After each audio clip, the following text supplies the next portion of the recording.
Okay, so we paused on unit 2 to do the unit circle, which seems super random to do right now, I know. And I decided to go ahead and pause again right now. I was going to wait a little bit longer, but there's a whole lot of reasons why I decided to go ahead and do it today. My plan on this, so I was going to, earlier today, people were already filling this out. So I want you to do a brain dump from your own brain before you discuss anything with anyone else.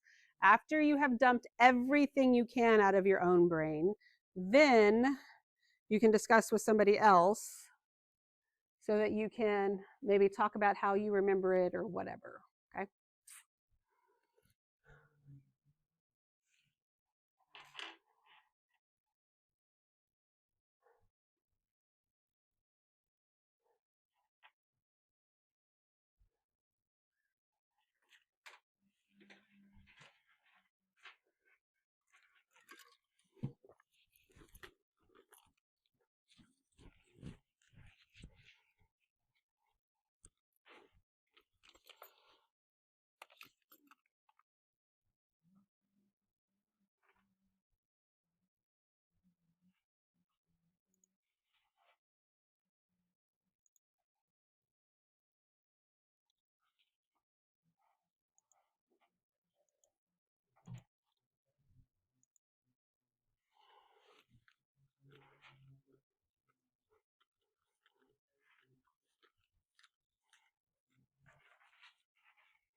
Okay, I know some of y'all are still writing, but I'm going to start talking because I don't want to run out of time today. So I was going to kind of lead you around this again, but we've already done that a few times and it hasn't been that long. And I think most of you feel pretty confident with filling it in because we're all quadrant 1 experts, right? At least we need to be. What is this? What is my first angle after 0? Pi 6, right? And so I know all of my pi 6 angles are closest to the x-axis. Your second quadrant angles, so I know this is a pi 6. How's the numerator related to the denominator? It's 1 less. So that would make this 5 pi 6, right? And then this is a pi 6. In the third quadrant, the numerator is 7 pi 6 because it's 1 more. Because remember, you start here and you either back up 1 or you go forward 1. That's why it's 1 less or 1 more. What is my fourth quadrant pi 6th angle? 11 pi 6. So earlier today, when I gave them a little time to talk, that's kind of why we ran out of time. But somebody called me over and said, well, I remember 11 pi 6 because I know 2 times 6 is 12 and I subtract 1 and get 11. I said, that's beautiful. He's like, but they're telling me they're remembering that the numerators down here are prime numbers. Go, that works too. If that doesn't work for you and you don't like that thought, don't use that thought. You do you, and it's okay that you remember things differently. You just figure out what works in your own brain so that you do know them, okay? And then what's the x value here? Square root of 3 over 2, and the y is 1/2. And if you notice, because since mine's not filled out very much, with the exception of the quadrantals, every single x and y value is over 2. That's why I printed it that way, because it's a little more obvious than if I just say it and we notice it. That way you're not trying to tell me square root of 3 over 3 for a sine or cosine, okay? Or a square root of 2 or something like that for a tangent. So all the sine and cosine, if it's not a quadrantal, it's over 2, okay? And then if it's over 3, that makes it a tangent value. Good on that? Then we remember that our little saying here, all students, what? Take calculus. Okay, so that tells me that I know for my pi 6, this is the square root of 3 over 2, and this is 1/2, but sine is the only positive one in the second quadrant, so that makes my cosine negative. This also square root of 3 over 2, 1/2, but tangent's the positive one, so those are both negative. And then again, square root of 3 over 2 and 1/2, because they're all pi 6, but cosine's the positive one here, so that's negative. Okay, that makes sense? We good on all that?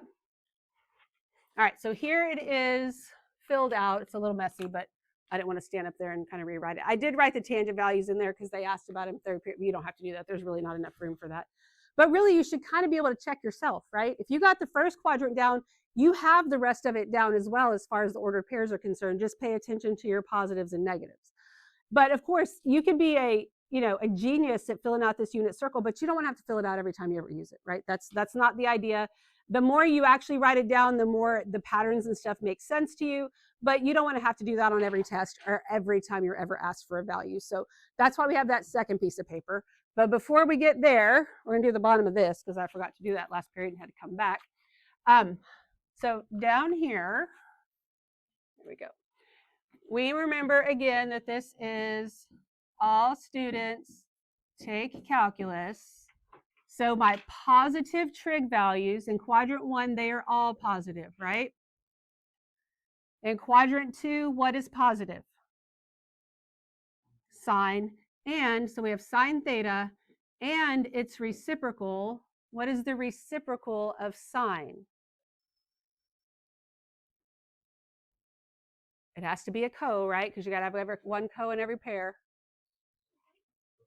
Cosecant, very good. Cosecant, so it's CSC, is cosecant. I know it's been a minute since we talked about them, but I figured you could dig it out of your brain. Quadrant 3, what is positive? Tangent. And what is tangent's reciprocal? Cotangent. Okay, one co in every pair. Quadrant 4, cosine is positive, and what is cosine's reciprocal? Secant. Okay. And I know it's been a while since we've talked about the reciprocals, and we're not even going to talk about their values today. I'm just throwing that in here on this little chart, okay, because it's something we have to know. Now, what we have been filling out and the values that we know, this is all from a unit circle. Not every circle is a unit circle.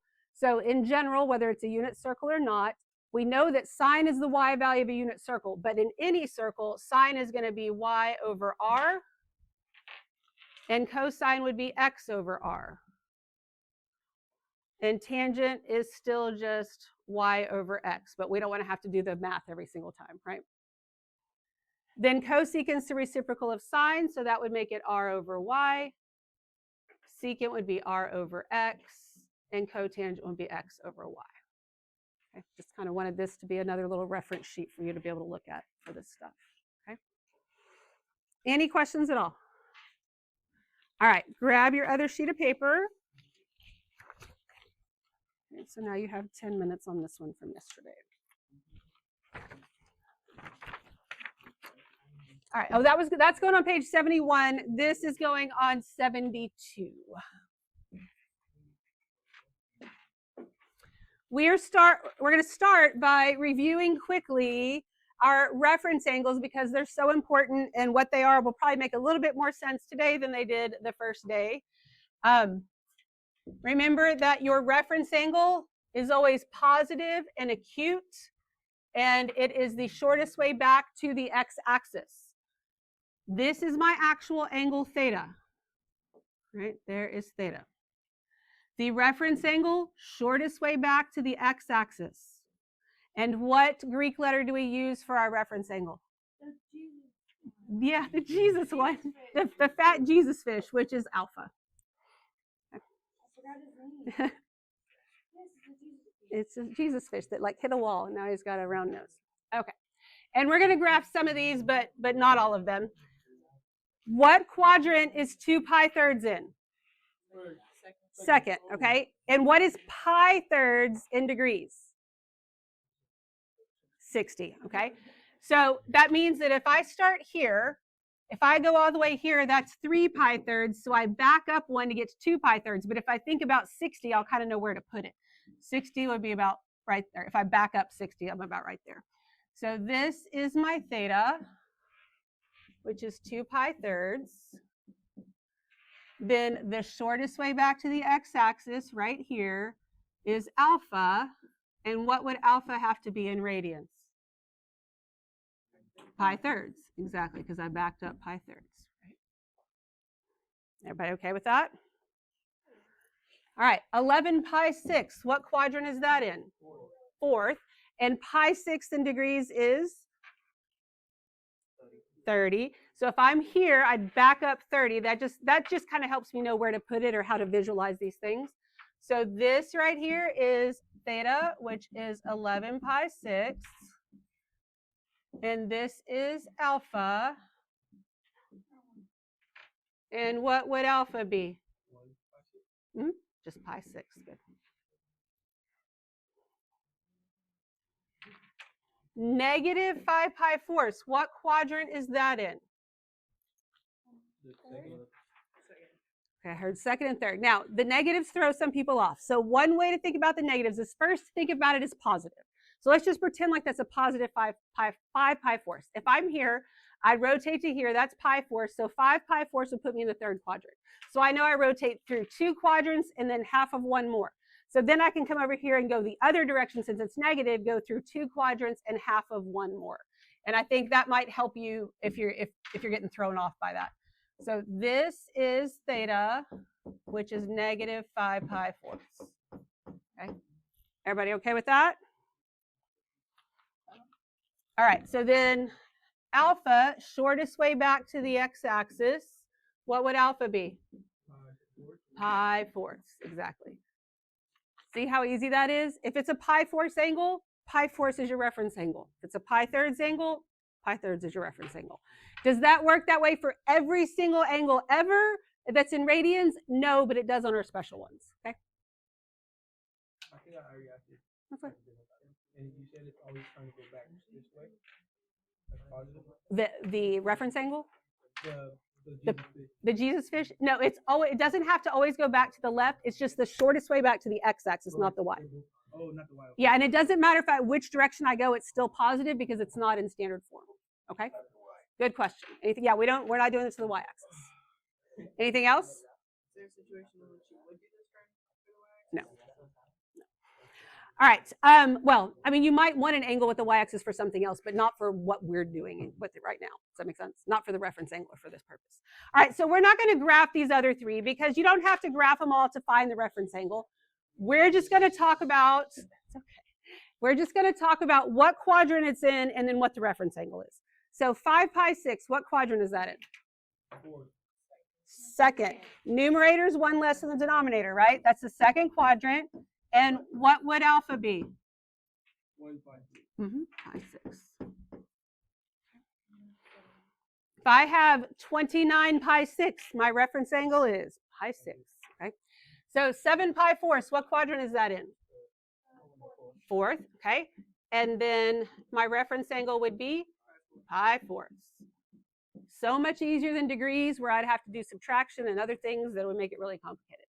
All right, negative 7 pi thirds. What quadrant do we think that's in? I heard third, second, fourth. Anybody for first?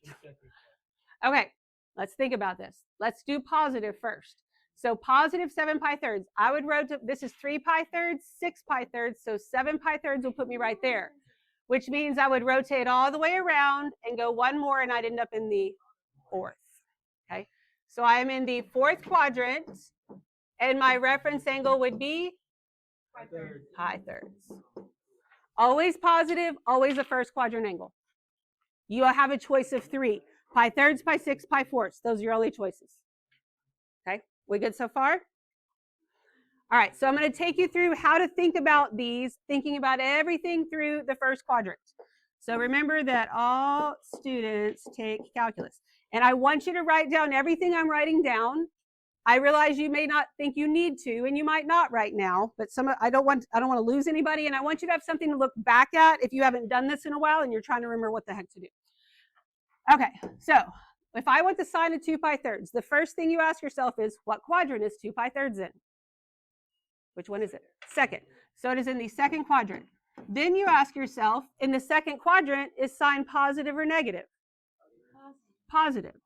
I now no longer care, and I know that because of this, right? I no longer care about 2 pi thirds. It's a pi thirds angle.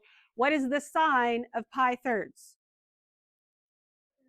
Square root of 3 over 2. So my answer is square root of 3 over 2. Okay? Because remember, no matter what pi thirds angle it is, it's either going to be positive square root of 3 over 2 or negative square root of 3 over 2. And then you just decide on your quadrants. All right, 5 pi fourths. What quadrant is that in? Third. Okay? In the third quadrant, cosine is what? Negative. So this is a negative something. And what's the cosine of pi fourths? Square root of 2 over 2. There we go. Okay. 11 pi 6. What quadrant is that in? Fourth. In the fourth quadrant, tangent is what? Negative. So this is a negative something. What's the tangent of pi 6? Square root of 3 over 3. So it's negative square root of 3 over 3 is my final answer. You see the little thought process there? And the more you do it, the quicker you can think through things. One of the things that I have not created, but I'm going to in the Wayground thing, is I'm going to make a little quiz that's just giving you these angles and asking you what quadrant it's in. That way you can kind of go through it, and the more you do that, the quicker you're going to be able to think through those things, and that will help you with all of this. All right, negative 2 pi thirds. What quadrant is that in? The third. Okay. And in the third quadrant, sine is negative. So this is a negative something. What's the sine of pi thirds? Square root of 3 over 2. Everybody good with all that? All right, so then I have the quadrantals down here again. This is the same thing that was on another sheet of notes. Just remember that if I ask you what quadrant pi halves is in, it's not a trick question. Your answer is it's not, it's a quadrantal, and then we go from there. Okay, we good on that? All right, so let's flip this over. All right, so we know that we have a unit circle is a circle with a radius of 1. Okay, so we wrote down these little fractions here on that other paper for specifically for any circle, but for a unit circle, we know that sine is what value in general? Y. Cosine is x, and tangent is y over x, right?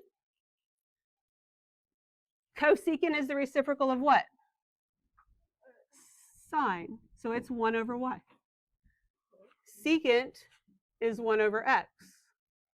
And cotangent is x over y. And then, as we know, we should know, but we write things down over and over again to make sure we really know them. Your ordered pair is sine theta, cosine theta. I'm sorry, no, it's not. It's what I was writing, not what I was saying. It's cosine theta, sine theta. It's in alphabetical order, just like x and y. Okay. All right, so the unit circle, you can also refer to it as the 16-point circle because there's 16 points there, and we know all of them, right? Because we are little experts at this stuff now. So a unit circle is frequently used to map, and I left this on here specifically for that word, pi 6, pi fourths, pi thirds, and their multiples.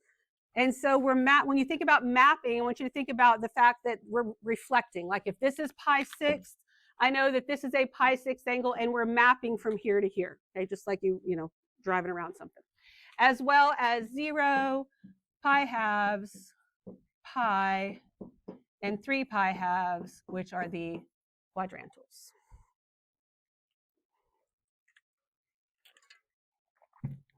Okay, everybody good? All right, so once again, a reminder that all students take calculus. And let's go through some of these. So we're kind of doing the same thing here. Sine of 3 pi fourths. What quadrant is 3 pi fourths in? Second. In the second quadrant, sine is what? Positive. And then what is the sine of pi fourths? Square root of 2 over 2. Okay? All right. Cosine of pi. What quadrant is pi in? It's not. It's a quadrantal. So we're just going to put a Q. Then the next thing you should think about is at pi, what is the ordered pair? Negative, because we're over here to the left, right? It is negative 1, 0. And then is cosine x or y? X. So my answer is negative 1. I want you actually thinking about those ordered pairs because y'all, those are the easiest ones. Wouldn't you agree? And they're the ones y'all mess up the most because you just, I don't know why. All right. Negative 5 pi thirds. What quadrant are we in? I heard first, fourth, first. Okay. If I'm here and I go clockwise all the way around, that is 6 pi thirds. So I back up 1. I am in the first quadrant. Very good. And everything in the first quadrant is positive. What is the tangent of pi thirds? Square root of 3. Okay. Everybody good? All right. Sine of 2 pi thirds. What quadrant is that in? Second. And in the second quadrant, sine is positive. And the sine of pi thirds is square root of 3 over 2. Use your hand trick. Make sure you understand the hand trick. Tangent of 3 pi halves. What quadrant is 3 pi halves in? It's not. It's a quadrantal. What's the ordered pair? 0, 1. 0, negative 1. Now, you might just know it. You don't have to figure it out. But if you don't just know it, you can put y over x. And what does it give you? Undefined. Not 0. First you're hearing of this? Negative 5 pi 6. What quadrant is that in? Third. Because if in the second quadrant, the numerator is 1 less than the denominator, but if I'm going negative, that makes it the third quadrant there, right? So third quadrant, and in the third quadrant, cosine is negative. So this is a negative something. Cosine of pi sixth is square root of 3 over 2. Use your hand. Okay. Now I'm going to give you a couple of minutes. I may not give you enough time to actually finish it all, especially if they come on with announcements, all right? Which they probably will today. But I'm going to give you a few minutes. You can talk amongst yourselves as well. And I want you to do the next 6, and then we'll talk about it.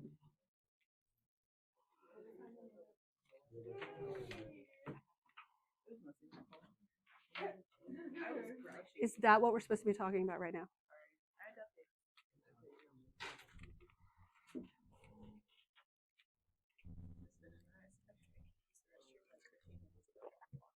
No, I said we don't have time for that. That's what I said. Yeah. So we don't have time for that. We got too much to do. Unless you're dying. Are you dying? Okay. Oh, you can go get. Oh, my paper, they're on the counter. All I have is paper towels, but I was like, where did they go? But I do have paper towels if you want to step outside or something. You tell me, what is positive in the second quadrant? Okay, so tell me about tangent. What would it have to be? No, but would if sine is the positive one, tell me about tangent. It's going to have to be negative. If sine's the positive one, the only other option is negative. So sine is negative. All of them in the second quadrant. Out of sine, cosine, and tangent, sine is the only thing that's positive in the second quadrant. So you asked me, are some of them positive? And all of the tangents are negative in the second quadrant. Does that make sense? Okay.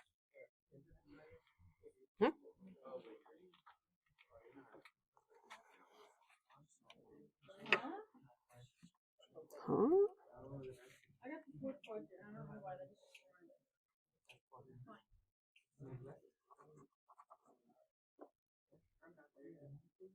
What'd you get for ACS? Negative square root of 3.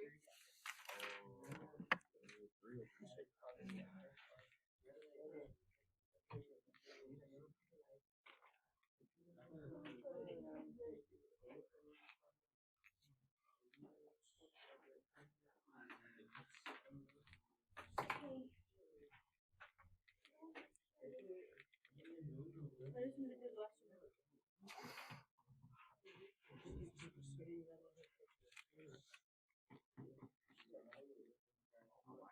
am I doing? I ask that myself that all the time, you know.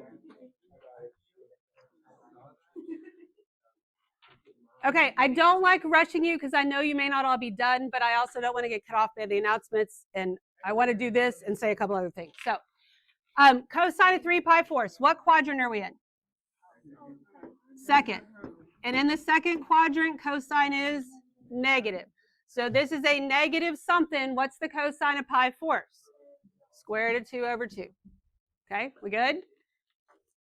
All right, tangent of 2 pi thirds. What quadrant is 2 pi thirds in?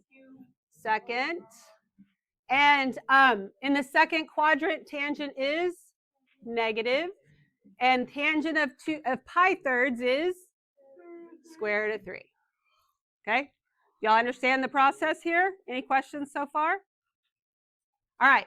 Tangent of pi halves. What quadrant is pi halves in? Good. It's a quadrantal. What is the ordered pair? 0, 1. And tangent is undefined. Okay. Everybody good with that? All right. Cosine of negative pi fourths. What quadrant? Fourth. In the fourth quadrant, cosine is positive. What is the cosine of pi fourths? Square root of 2 over 2. What are you doing? All right, tangent of 5 pi fourths. What quadrant is 5 pi fourths in? Third. Okay, third quadrant. And in the third quadrant, tangent is positive. And the tangent of pi fourths is 1. Okay. Negative 5 pi 6. What quadrant are we in? The third. And in the third quadrant, sine is negative. And the sine of pi 6 is 1/2. Good. All right. So remember, you're delta math. I never close your delta maths. So there's a delta math assignment. And then I want you, if you need to go back to it, like it's been a hot minute, it'll still be open. You make 100, you can still do as many questions. Just keep giving you random ones for you to practice on. And I'm going to make that Wayground thing just for the quadrants, so you can just kind of click through that and get that in your brain as well. Okay, questions? All right, one more thing. Listen, I'm also going to hand out your review for your test next week, just so that you have it, because I know some of you actually like to get things done ahead of time and use your time wisely. So if you're sitting in the freezing cold this weekend, and you can work on pre-cal, practice your unit circle and study for your test.